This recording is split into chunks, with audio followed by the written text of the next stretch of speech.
you have the right.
We're just about ready to go. Sound check, sound check, sound check.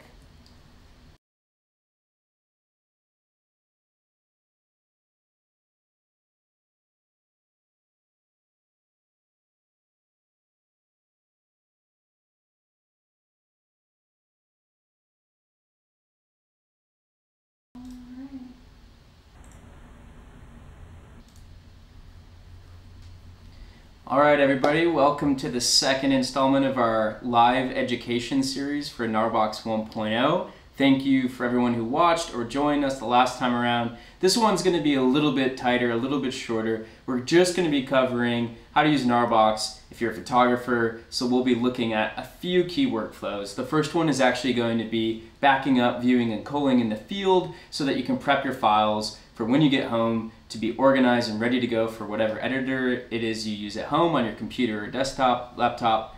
The second workflow that we're going to be covering is actually editing using the GNARBOX app, which is a great way to make quick, fast edits in the field for maybe a quick post or share a text message of what you're shooting on. And the third thing that we're going to be covering is actually using GNARBOX to edit with some of your favorite mobile editors. So today we're actually going to be on an iPad. Really cool. There's a couple integrations that are unique to the iPad, so we'll be covering those. We'll be talking about some of the integrations that are available for you on all platforms and how you may use that if you're on an Android or if you're on an iOS iPhone device. So excited to jump in. Just want to let everyone know Q&As are very, very welcome. They were awesome the last time around, so please keep the questions going. We'll be able to answer some of those on the fly, maybe at the end of a section that we have organized here. Maybe we'll save some of them for the very, very end. We are keeping track of them. At the end of the session, as in the last, we will have a Q&A that's just dedicated to whatever you have, so we'll be on the air live and answering questions. All right. Without further ado, to the first section we're going to be jumping in actually is viewing and culling files in the field. We've got a GNARBOX set up. We actually have cards, we have drives, we have the iPad. So what you're doing when you're actually going out shooting is maybe you're capturing thousands of raw images, and what GNARBOX actually allows you to do is plug a card in. You can view all those files, you can actually go and you can rate and you can favorite and you can organize, and depending on how you actually back them up, which I think is the real crux of this, and how you view them off your cards, you choose different paths for actually organizing them into different folders, and then once they're on there, you can actually do some of a further organization session for before you get home. All right, so do we have the iPad up? All right, we got the iPad up. So guys, today the first step that we're going to be taking a look at is, as Will mentioned, narrowing down from your large number of shots to the few that you want to edit. I'm going to go through two workflows for doing this, one on the card and one on the GNARBOX device itself. We're also going to talk about a technique that is entirely folder based if you prefer to work within the confines of folders. So to get things started, I'm going to click my connected devices button. You can see here I've got an SD card plugged into the side of the GNARBOX. Hope that's visible, pretty small. This card has a bunch of different images on it.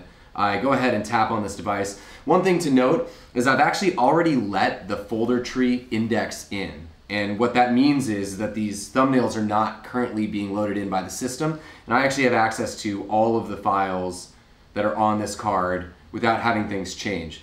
That took a couple of minutes. And it's always worth waiting just a couple of minutes for that to take place because the user experience thereafter is much better. You can actually see the thumbnails loading into view based on what I'm looking at currently on the iPad. All of these things become a lot more fluid if you allow the card to index up front. So just a tip for your users out there. There are 2,000 files on this card and it took a few minutes, but it's worth it. This card's actually one of my cards. It's a 128 gigabyte SanDisk Extreme, and I plopped it between the 5D, sorry, not the 5D, the 6D, and my Sony A7S II from a couple different shoots. Actually, these files are also a 5D, so there's a whole variety. I had this kind of like this card that was just plopping around, and after each shoot, I was actually dumping these files onto the GNARBOX. So some cool photos to select from. Yeah. Indexing is a huge part of this process. We kind of touched on that the last time, and we're excited for the 1.70 update. It's right around the corner. It's making a huge difference for this exact step. It's going to make a huge difference for this exact step. So you may be using your GNARBOX right now if you're viewing this in the future and being like, wow, mine's way faster. So we're looking forward to that update. Yeah, we think you will. We think you'll like it too. Now, the first thing that I do when I'm culling photos is I tap down with 2 fingers at the same time on the screen. And this is going to allow me to view the resolution and the file name of each photo. So that already is starting to give me hints about what's going on with the photo, and using some of that context I might be able to narrow down before I even have to start previewing. But just to give you a sense of what it's like to favorite on the card, which is the step that we're going to talk about here, if you don't want to import everything, I can tap on this first CR2 image here, and it's going to pull up the preview. You can see it does the thumbnail first and then the higher resolution preview. I can check it just by zooming in. This is a little dark. I'm going to swipe to the right. So this is the basic navigation, is just swiping. Now, I'm going to find a photo that I like. For example, this one. I believe this is of Mount Tom, and Mount Tom is one of my favorite mountains. I press the star button here to favorite that. Now, we'll talk about where to retrieve that in just a second. But for the sake of this, we're talking about what's in and what's out, right? So swiping once more, I go to the next image. Let's see. Is it the same image over? Oh, you're zoomed in. So double tap. I see. Yeah. Quick. Okay. Let's see, I lost my place there. One moment. It's 12:18. So just up in here. There we go.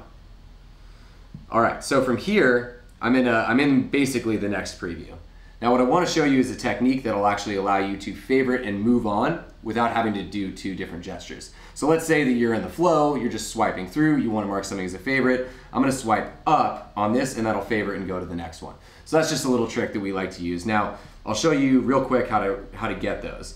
We're back in the drive. You can see those favorites are popped up to the top for me. So I could have favorited 15, 20, 30, however many files I wanted to out of my large list. Now it's very simple to select just that group and then copy those to the GNARBOX. Yeah. So for some people, that's actually a really great feature.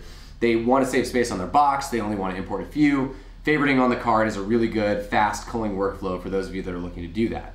Now, for those of us who like to back up, let's say, an entire card or a part of a card, a folder can be a really, really valuable tool. So I'll show you how to get into that now.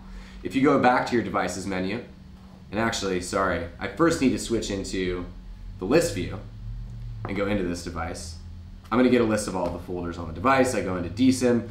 There are a lot of different folders in here depending on which camera I want to grab from. Let's just go into this top folder. This is going to load in the file list. This is really good for quickly navigating long lists of files without having it to index. This can scroll through this entire list. I mean, I think there may be over 1,000 files right here in this folder. and it's doing it pretty fluidly. Now, just as an example of a folder-based workflow, I'm going to press select. I'm going to grab just one of these. I'm going to press copy to, and we went over this, I believe, in the first tutorial. Copy to the GNARBOX, and I'm going to create a new folder rather than using the date time folder. I'm going to name this folder Tim. I'm going to press return, create, and the copy task is going to kick off, and I'm able to now retrieve that file, which is in the collection view. So you can see in the collection view, or I can grab it through the folders view. So that makes it easier to pick up something later. And, I know you and use that feature too. I use it a ton. And when you get home, either you back just those folders up to your drive, or you go into mass storage mode. Everything's kind of where you want it. I'm partial to date time organization. I like the folder view, the list view right out of the gate off the card, because I'll program my camera to actually capture with those date timestamps in there. So I can go and select those folders and copy over, maybe mimic them in a way, or bundle them into a trip or something like this. So it's just a little bit more organized, just further organization, and that's an important first step for a lot of people for before they get home to edit entirely in Lightroom, because I think a lot of people prefer to edit with the full comprehensive suite of tools that they may have fully dialed in their laptop or home editing environment. All right, yeah. So that's a very important aspect, is when you get home, right? Mm-hmm. What do you arrive home to? You want something that bridges the gap fairly smoothly, so you're not left with a new mess when you get home. So let's say you're like me, and you're using the GNARBOX fast in the field. You dump everything to the box immediately when you're done shooting, and you don't want to waste a lot of time in between. You end up with something like this May 9th collection, which is 61 photos and 4 videos dumped into one bucket. And now it's time to maybe post on social media, or review for some later editing step, or text a photo to a friend or something along those lines. You're going to end up in this place. Now, on the tablet screen, these thumbnails are big, which is great. They're a little lower resolution because they're thumbnails. In any event, there are actually ways that you can start to select in and out even with just the thumbnails if you so choose. I prefer to dive right in and start swiping. So I'm actually going to take you through a culling process with these, I think it was 60 photos that we were just looking at. Okay, so I don't want this. I'm just swiping through these, and I'm only going to keep the ones, I'm going to favorite the ones that I want, and I'm going to just continue past the ones I don't. And I'm actually just swiping up to grab these. Don't want that, don't want that.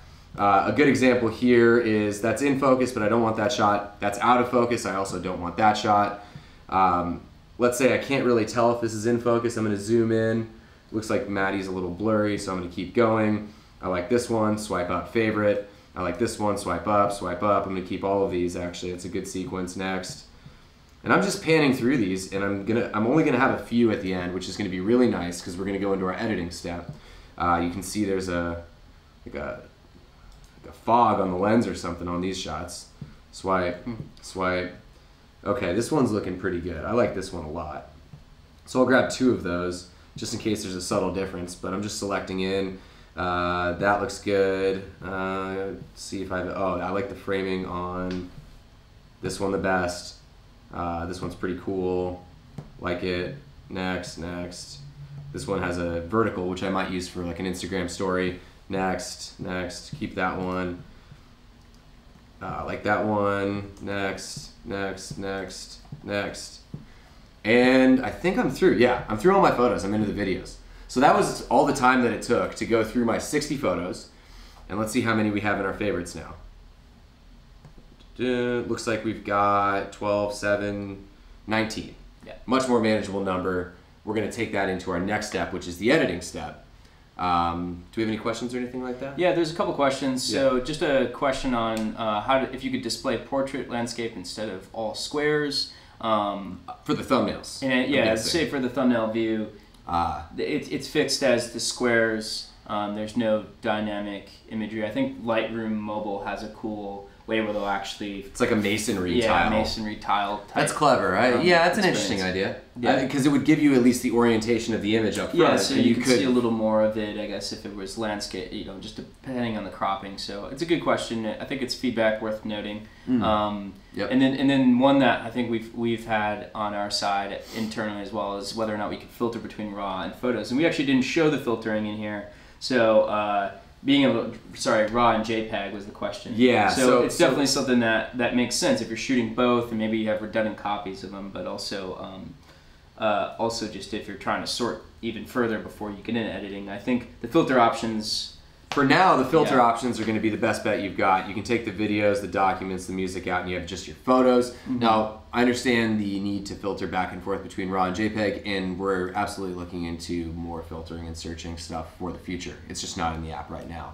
But if you have any specific requests about how you want to filter, how you want to search, you can leave them in the comments here or send them to support@narbox.com, and we will talk to you about all of your ideas. Yep. So thank you. Yeah, so the next thing actually we're going to jump into is editing within the app. So I think, you know, this is one out of the gate that we got some really awesome quick editing tools. And what we envisioned when we first created this was the ability to actually take a raw photo and, you know, especially if a while back before raw photos were even compatible with the iOS devices. In an earlier version when we first were creating GNARBOX, this was definitely something that you couldn't save all of those raw photos over, so we give you compatibility to view and quickly preview and cull those files. Now, with the editing features, there's some really cool features for quickly color correcting or just viewing some color corrections, whether it's exposure or temperature, contrast, and just being able to quickly just like either demo your image or even crop and save a JPEG down to your phone to save space on your phone and make a quick post or text, like I said, just to share that imagery quicker. Yeah, absolutely. So let's go through a quick edit on one of these RAWs. As you guys can see, these are all off of the RX100. Top stuff is off the 6D. We've used GNARBOX with a ton of different cameras. There are a few that are yet to be supported, but we've got news about that soon. And I think that the most important thing to understand is that basically all RAW file types are supported for this sort of editing. But if they're not, it's very likely that you can preview them, download them, and edit them in a different app. So that's kind of the only thing that you might be curious about in terms of support, and we'll be talking more about file type support shortly. Now, if I want to edit a photo, say this one of my friend Garrett, what I'm going to do from the preview screen is I'm actually going to tap this edit button in the top right corner. And what this is going to do is decode the RAW into an intermediate format that will allow me to edit it with the phone. And it's effectively a proxy that then gets applied to your original file later and exported at a higher resolution. So going right into the tools here, we've got adjust, which is going to be all of your color correction and light adjustment. We've got crop, which is going to give you, surprise, cropping, but a few options for aspect ratio and things like this to try to make social media posting easier for different formats. And finally, we've got an undo button. So if I crank the exposure, I press undo and it goes back. Yeah. We can also, just as an example, let's say we tweak the exposure and then take the punch down. We can reset all effects here, or we can reset an individual effect just by double tapping on that button. So those are the basic controls. I think as far as editing in this is concerned, it's pretty straightforward. If you're a photographer, even if you're an amateur who's used to basic editing applications, it's just an effect and a slider. So there's nothing too complicated going on here, unlike other apps where you may be able to select a portion to edit or tweak other more advanced controls. This is all pretty straightforward, with the exception of one set of effects, which are the white point, midpoint, and black point effects that have a little bit more depth to them. So I'm actually just going to go straight there because everybody knows how to move exposure depending on the shot. But what you might not know is that when you have controls for things like midpoint, for example, like if we wanted to deepen the sky, the grays, the midtones, you can actually break those out by color channel. That's what those three color dots are on the far left side of your screen. And the cool thing about this is, and this shot actually has a decent example, and I'm hoping that the screen on this looks the same as it does on mine, but the green channel could actually use a little bit of tweaking. The rocks in the background look a little green, whereas they're actually pretty brown pink. So I take that back just 2 points, and all I did was put my finger on and slide it. You're not going to want to go major in terms of your magnitude of individual shifts with these color channels, but I found that that actually looks a little bit better now that I've taken the green out. And from there, I'm pretty much done with the exception of a change in framing, which I might just bring it in a tad, take a little bit out of the snow and a little bit out of the sky, and then press apply. One thing I could do also is I could actually put up a 16:9 or like a 9:16 for Instagram story. That would actually be kind of a cool Instagram story, and apply that way. So let's export that. I have 2 options. Save to the GNARBOX and save to the camera roll. You can save to gallery out of Android. It's basically just a direct route to social media. I'm gonna do that, and it takes just a second. You'll see the task manager pick it up, and it's done. Just like that. Yeah. So that's smaller files. Like if you experience the video editing, you'll know that there's a little bit of a longer process of getting those files over. It's just pure file size. So yeah, quick, that's right. Really quick transfers, and it's awesome. I mean, if you shot 1,000 photos, you don't want to inundate your phone with 1,000 files just so you can edit and share a couple of them, or review them, or check focus, or organize them. So yeah. And here we are. Yeah, exactly. So that one's now ready, cropped. I'm texting that to my friend, like, just shot this, and they're always like, how'd you do that? Or I'm posting it on Instagram stories, and people are saying, like, why your stories look so much better than mine? And it's just like, well, because I actually took it out of my 6D, not from, you know, my Google iPhone, Pixel or iPhone, which is even, you know, those take amazing photos, but these are just going to have a different dimension of quality and awesomeness. Yeah, as we all know, the reasons we own these cameras. So being able to share that type of content really quickly on the fly is definitely the main reason for that particular set of tools. And like being able to quickly access those raw photos without having to even, you know, manage multiple files on your phone, because you're gonna have to, if you're importing that raw, you need to use, you know, some other editors, which is exactly what we're going to jump into next. We have some questions. Yeah, there's a couple questions to get to next before we go to the other editors, but that's you know, that's the GNARBOX basic photo editor. I mean, I use a couple tools, a couple like focus check. I shoot astrophotography, so temperature is really important to me. One tool on there is actually Punch, which is like a tool that we made that I think is really cool for just being able to add if you are editing. That one's going to be yeah, it's definitely going to like have a different type of contrast. It's a light, more local contrast that's not going to have as broad of an effect on the color space. So you're less likely to crush your blacks and clip your whites, is the implication. So a couple quick questions here. Are these edits changing the original file? Great question. Never. No. Yeah. Yeah, non-destructive. They'll never touch the original file. All the data is extracted from the original file and used in a totally different swim lane. So and with that, are you creating a second photo with the edits? Yeah, we are. The ones that we send to the camera roll, we don't then store in the box because we don't want to save it in 2 places. But you can, I'll give you an example. If I press edit and then let's say I put the punch to here and I export this to my GNARBOX, that will allow me to, let's see, now I'm on the, I need to go back to the home page for today. Where'd you go? Definitely not the most common thing is to save edited JPEGs to your GNARBOX, but it's definitely something we have the option to do. It gets done once in a while, so here, let's just bring this to completion. There we go. Where'd you go? Do you have the wrong date on you?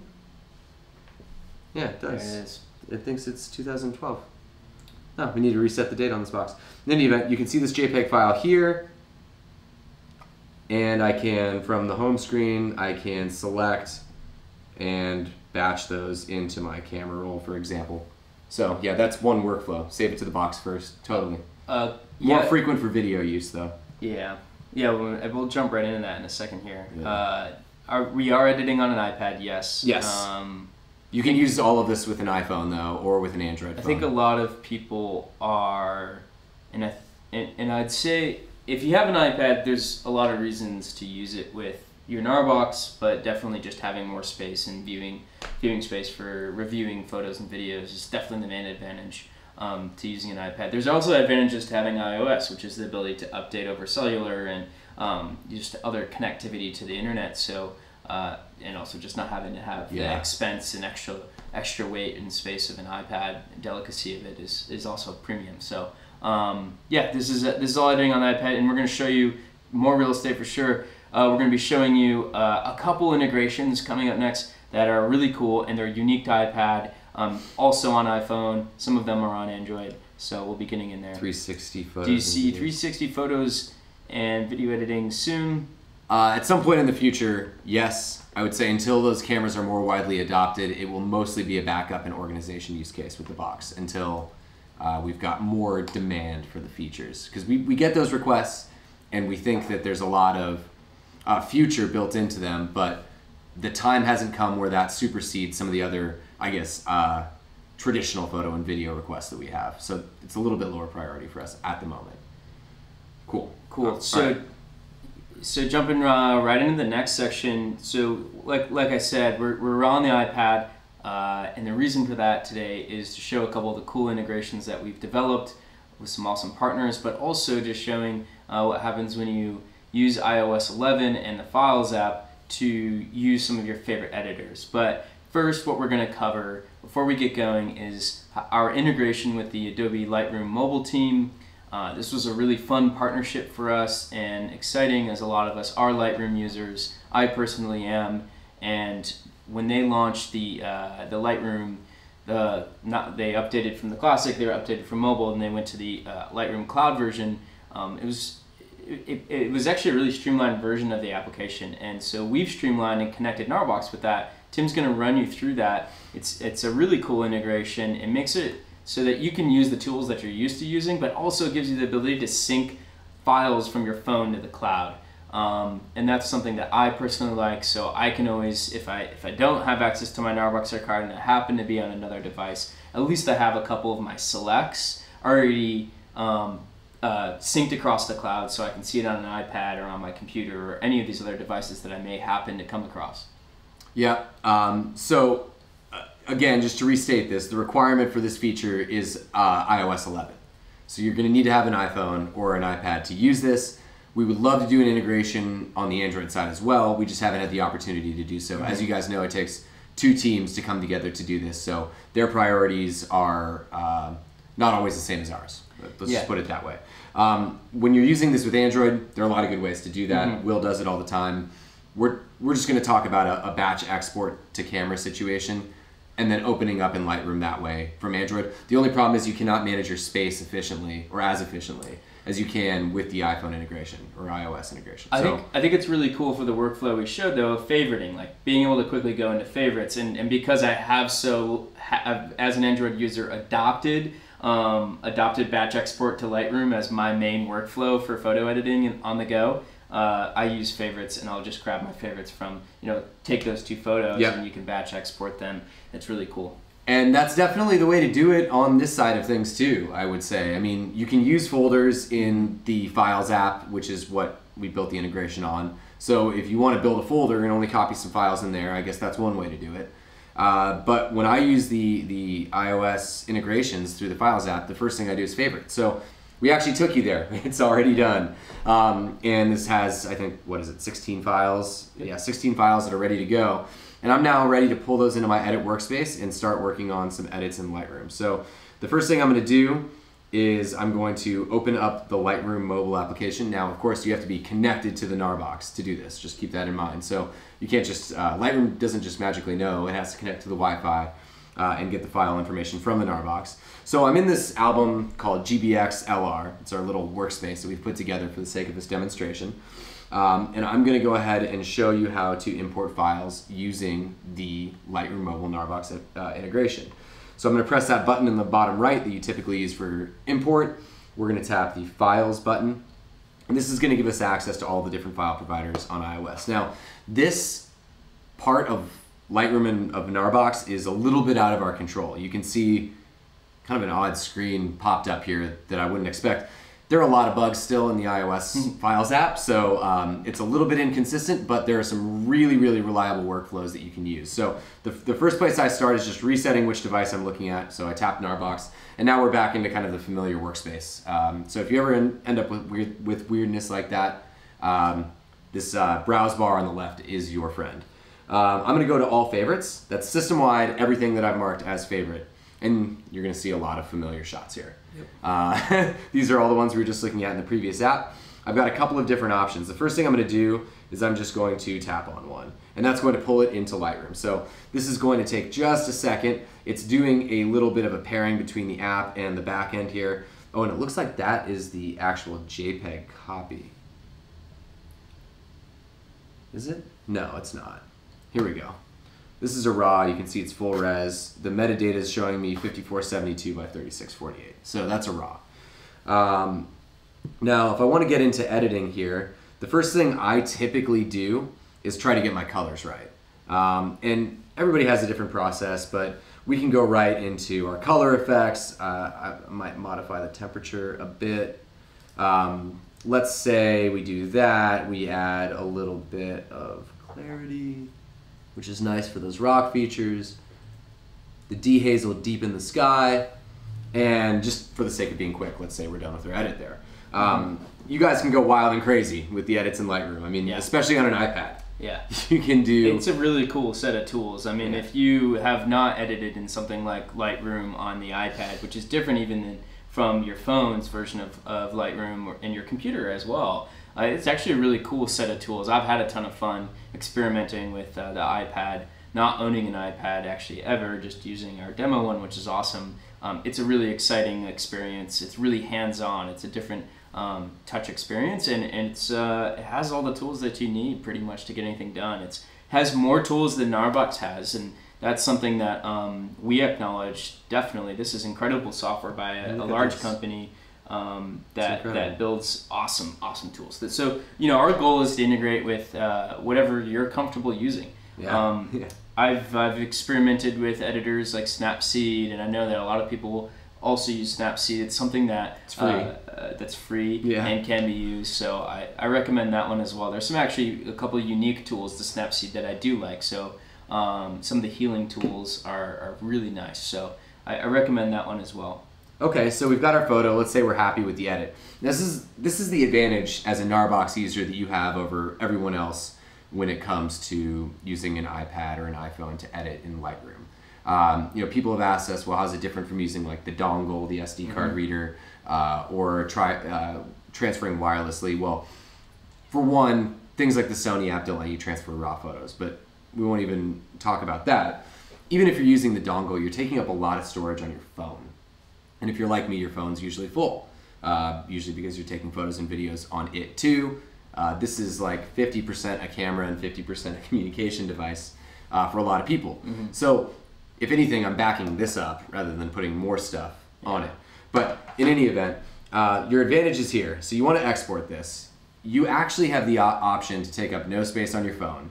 This will sync with your Creative Cloud and save it back to the GNARBOX. So I tapped on, here, for the sake of demonstration, let's do that one more time. I'm tapping on Save to Files rather than Save to Camera Roll. If you want to save the camera roll, that's how you get it to Instagram, for example. So everyone knows how to do that. But this is actually a little bit different. I want a maximum available. So it's going to render that out.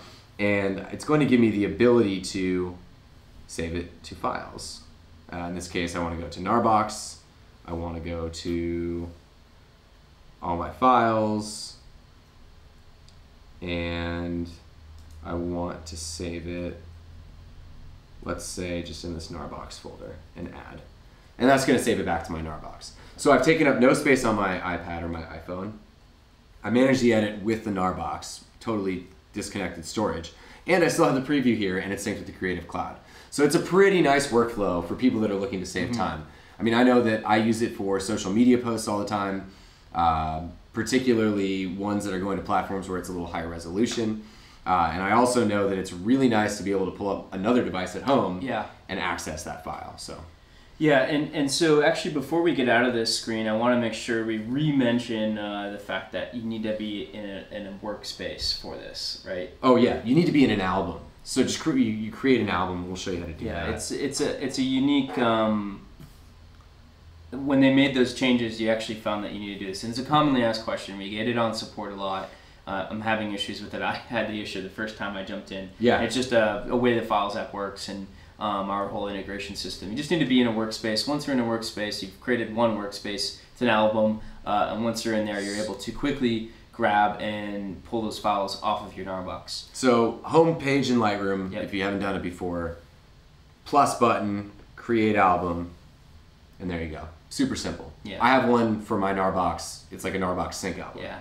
It's a good back and forth workflow from the cloud. It's also good if you're creating an album, you're on the go, say I'm shooting some photos with my phone, I'm shooting some photos elsewhere, I build a trip album or something like this and I can pull favorites into it, have my selects across all my cameras, and slowly add to that album as I go through this integration or the other. It might be worth actually going into the app and doing a quick batch export, and also I use sometimes just a single file export. I think all of these are ways to get files onto your camera roll, which for Android users is definitely the only way. So I think that's the next thing that we have to show here right now, and then we'll actually jump into another really cool integration with the Files app. Okay. You want to do batch export? Yeah, just so one of the ones that I found to be really to be a unique thing, because we get questions about the JPEG and RAW and the conversions of files. Is actually when you're on a singular file. So if you're on thumbnail view and you actually go to view this file, it's actually cool. You can hit share, and when you're saving a camera roll like this, you have the option to do a RAW or JPEG. Right. And that's something that I use frequently if I'm like, I just need this one photo and I need it right now. It's really fast. I have the option. Do I just want this JPEG that I can already see here? I'm not going to edit it. Maybe quicker to text. But if I want that RAW and I just want one RAW and I don't have an iOS device, or I am not comfortable with the integration or the Files app, this is just another really fast way where things are now on your camera roll, and then you can add them into something like Snapseed or Lightroom Mobile. So I just thought I'd throw that one in there. And a quick story within this. I actually use this feature for this with these shots. So these are photos. That one. Let's see. Are you not responding to me, Mr. iPad? That one, and that one are of my friend Garrett. And let's say I want to send just those four to him. He's going to do the editing. He just wants the photos. There's a way to do that, right? Yep. Save the camera roll right here. And that's the same way that Will's talking about getting it into a different program on Android. It's a pretty practical feature. It's just going to transfer them. It gives me a little walkthrough. And we walked through the batch export screen when we in our last live Educate seminar, but it is an important screen for this kind of workaround workflow and for some of the non-Files app integrated features. Just the most flexibility possible. It's a really cool dynamic screen also. I mean, how many RAW photos are we capable of transferring on that at a time? Hundreds. Yeah, so if you're actually trying to get a ton of photos over to your phone or iPad, might be the fastest way. That's going to be a really clean, clear way for actually making sure that that transfer takes place. And that it works. Stay on the screen if you are running the transfer, which is why I don't recommend doing hundreds or thousands of RAW photos at a time or hours of video. But yeah, this is. I usually do 10. It's a quick way to do it, and I'm really comfortable on that screen. I think it's a great feature. Okay, cool. So let's go into our next app. Yeah. All right. So this app, admittedly, I do not use, but I know that a lot of our users do. So. Forgive me if I make any mistakes here, but this is something that a lot of people like, so we're going to show it to you today. And that is Affinity Pro, which is an iPad-only app, I believe. iPad only. But for those of us who like to edit photos on iPads and have high-quality standards, this appears to be a fairly popular application. Yeah, it's a cool one. I've been starting to play with it, and I've been hit with Facebook ads ever since they launched it on an iPad, but I've also read a ton of really cool reviews, especially even when comparing to Lightroom. It has a certain set of tools that I think are unique to it. But if you're using it, you know everything you need to know. It's worth us just letting you know that this is one of the integrations. It's an iPad-only integration, and that's why we're on the iPad today, just to show you it does work. And a little counterintuitive, and a good point to teach you about, because I wouldn't know what to click on if I went to this screen. But you want to press import from cloud. GNARBOX is amongst the cloud in this context. And that's because their cloud is the Files app. Everyone else that's on the Files app, I think, is a cloud Yeah. file provider. I don't think that anyone else is doing it from one of these guys. And it is kind of set up like this is the cloud. So Yeah, I don't as long blame as them. you're connected to your GNARBOX, you click on the cloud in the Affinity app, Yeah. you have access To your GNARBOX. to your GNARBOX and all the files on it. So we're going to go back to all favorites where we were before, and the workflow is exactly the same. So once you get used to the Files app workflow, you have the Files app workflow everywhere. Tap on one. Sorry, let's click on that. And that's going to go ahead and import it. Same process of getting it in. And we're going to be able to do the same thing as we did before. This is looking a little bit purple. Let's warm it up. Maybe that was a little bit too much. But let's just say we're happy with that. We don't need to spend a lot of time editing photos. Everyone has their own way of doing things here.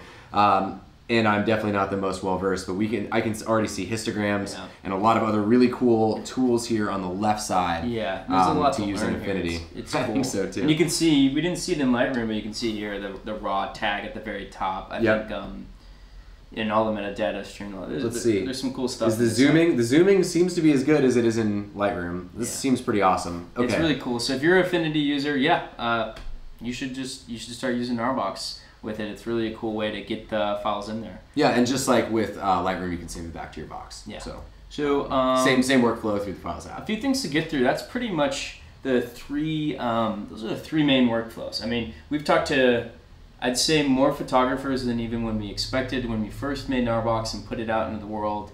It's an incredible community of creators. We have a lot of photographers in-house as well, coming from different places, and everyone brings a little bit of a different, unique workflow, and we're trying to always gather that feedback and process it and learn for new ways either to integrate with desktop and home solutions, or in the field editing mobile app solutions, or just doing a better job of understanding people's needs and requirements for organizing, for viewing, for culling files in the field, especially just in that pure backup state. I think we've heard also some awesome stories, some crazy stories about people who were on jobs, on shoots, and also a really good recent one that was brought up in the Live Educate, which was that experience someone had when they got home, plugged their card into their computer, and Lightroom actually crashed and corrupted their card.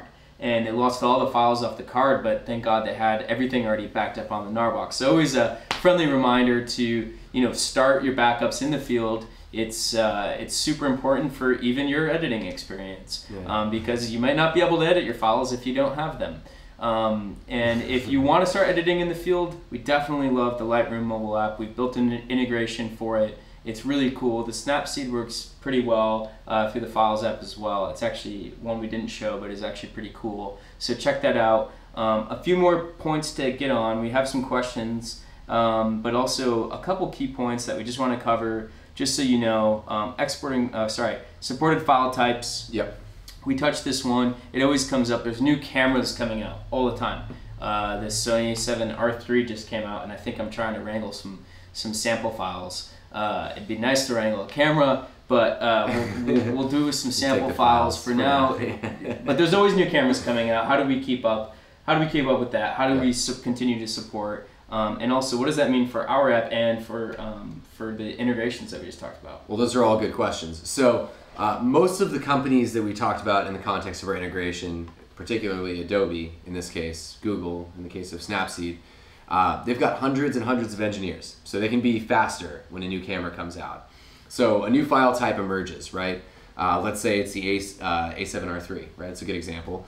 And that image is recorded in a way, the data is recorded in a way that's slightly different from the data that's recorded by the A7R2. Yeah. Which, by the way, that's the whole point Yeah. of a new camera body to a large extent, is to improve the data that's captured so that your image looks better, and that comes with shifting aspects of the file. So, and even though they have the same file type extension, right, it's not the same file. It's not the same file. So by camera, it's really important, even within your camera, the settings within that, whether it's uncompressed or raw. So I mean, a Canon Rebel shoots CR2s, but it's not the same thing as a 5D Mark IV. Some things just are covered by us, but yeah, it changes with each camera. We need to test all the images that go into it, and everyone has to make sure everything's compatible. So we keep our decoder updated as regularly as we can, but to a certain extent we're actually relying on some open source software tools, and it's not purely on us to develop everything from the ground up.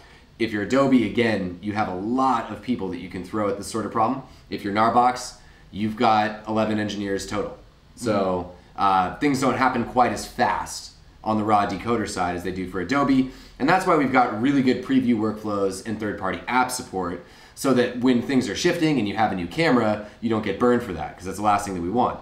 Now, when it comes to the decoder and what we're doing in the near future, we have a lot of requests in that have been in for admittedly a fairly long time that we're about to fulfill. So Fuji lossless compressed, 5D Mark IV, a few other camera types that have been unsupported for too long are all about to be in, and we're making a big upgrade to our decoder. That's happening probably in the next 4 weeks or so.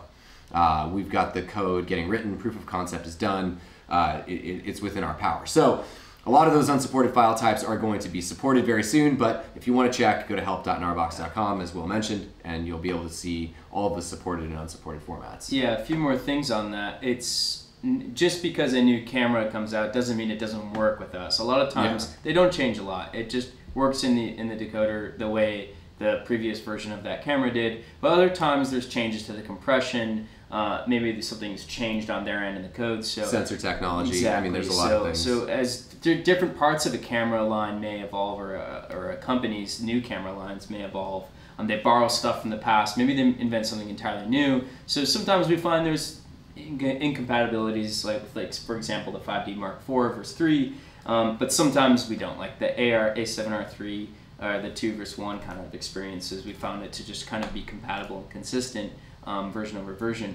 Doesn't mean we don't not test it, but if you're having problems, insiders, we're gathering files all the time, and on gnarbox.com live chat you can just drag and drop a file into the chat bubble and it'll attach it, and we'll be able to actually really quickly be able to test it. I mean, if you don't have a GNARBOX yet, we get this a lot too. Does it work with my camera? There's all that info on help.gnarbox.com, but you can also chat with us and we'll test anything you need. There's been file types that we were just amazed we had never even tested and they worked already. It doesn't mean yeah, no. For the most part, they do work. Is the good news. Yeah. And the second thing to note is that most of these camera manufacturers, they wrap their file with a JPEG inside of it, which allows us to preview pretty much any image. Yeah. So even if it's not working in the edit screen for making your own edits to the raw, you're going to get the preview.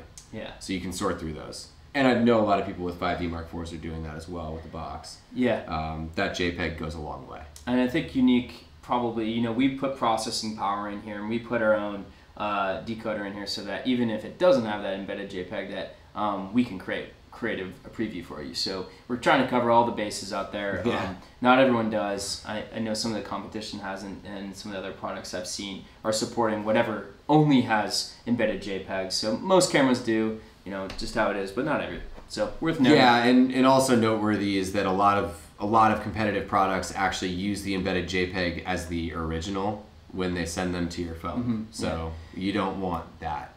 That's a bad situation. You don't want to edit that JPEG. You just want to look at it. One problem a lot of people have, I've noticed with this experience, is they see that it's working when they're on the app, when they're previewing the file, they see that it's working, they hit the edit button, and all of a sudden it doesn't work, right? Yeah. So I think that's what Tim was saying. We can preview pretty much any file even if it doesn't work. If you're seeing like pink screen or it's just not like even rendering out, that just means that we're not compatible with it, but you still saw it before you hit edit. So that just means exactly what Tim said. That's the embedded JPEG. If you actually hit save to camera roll or you open it up in Lightroom, you're going to be able to edit it in those other programs. It may still show up kind of crazy or wacky even in those other apps sometimes, but I always suggest take your files all the way to your end editing program if you're having one of those weird edge case file types that just aren't working. Take it all the way through. You're probably going to see that you can edit it in something like Lightroom Mobile. So at least test everywhere before before you think that we corrupted something or that your file is corrupted.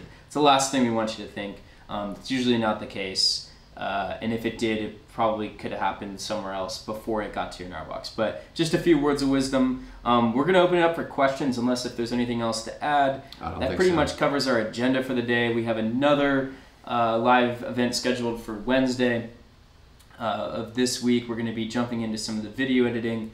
There's a couple cool workflows, one that we've never shown before. We're not going to be able to show it, but we might be able to talk a little bit about it and talk a little bit about where we started with that workflow. So videos coming up next, going to be pretty exciting.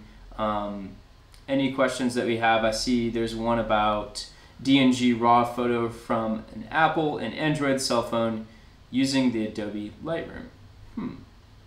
DNG raw photos. So I guess it just... That's David, right? Yeah. Go Epper. David, if you're there, can you clarify what you're asking about? I think... Also taking, I see, from your Android and Apple. So is GNARBOX going to be able to take a DNG raw photo from Apple or Android cell phone? It should. It's worth testing. I mean, it's one of those things that I don't think we've ever been asked before, but that's okay. If you want to test that, take a DNG on your iPhone, go to the Files app, or no, go into the Camera Roll, the Photos app, grab the DNG, and export it to your GNARBOX using the Files API. And then it'll populate in the GNARBOX app and see if you can hit edit. And I think it should work. DNG should work. But if it doesn't, let us know. We'd be happy to take a look at it. So yeah, Lightroom Mobile takes DNG. Oh, for sure. Yes, for Absolutely. sure. Yeah. We haven't had too many problems going back that way. See, do we have anything above that? It's pretty quiet. No, it was, there's a lot more nuance to the backing up experience. We're always getting questions. I think I saw a couple in the beginning about 2.0 and updates. Yeah. I can't say much, but really excited to share more. There's still just a lot of testing taking place right now. GNARBOX Insiders is the place for the GNARBOX Insiders will be the first place for all info. We're going to start to take some of the 2.0 stuff to the public, but it's always going to be lagged and behind whatever we learn from Insiders. So if you want to have feedback, if you want to put input on the next product we make or the next features we release, because we're not going to stop releasing features at any point in time for any system on the platform. So go to Insiders. It's a great place to talk and converse with other GNARBOX users. We're always on there. That's our Facebook group, just to be clear. Yeah, sorry, go to Facebook and search for GNARBOX Insiders. If you don't have Facebook, DM us, send us an email, support@gnarbox.com, but come to our live chat. You'll get to talk to one of us, or Marlena, or Kat, or someone else. So, yep, that's about it, I think, for today. All right, no more questions. 2.0 and V2. Officially 2.0. Yeah, we're really excited. I mean, we just can't say anything right now. That's just we have strict protocol on it, and there's more to come.